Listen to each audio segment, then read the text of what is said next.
समंदरी तूफान बिपरजॉय के असरात के बायस थरपारकर की साहिली पट्टी समेत जिला भर के इलाकों में तेज़ हवाएं और बारिशों का सिलसिला जारी है। मट्ठी और इस्लाम कोट में गुज़िश्ता 2 घंटों से तेज़ हवाओं के साथ बारिश जारी है, जिससे सिविल अस्पताल मट्ठी के तमाम दाखिली और खारजी रास्तों पर पानी जमा हो गया। गुज़िश्ता 24 घंटों में सबसे ज़्यादा मट्ठी में 168 मिलीमीटर बारिश रिकॉर्ड की गई। डिप्टी कमिश्नर के मुताबिक ताल्लुका डब्ल्यू 166, इस्लाम कोट 105 और नंगर पारकर में 68 मिलीमीटर बारिश रिकॉर्ड की गई।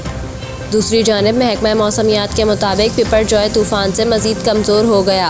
तूफ़ान गुज़िश्ता 6 घंटों से शुमाल मशरिक़ की जानिब बढ़ा है।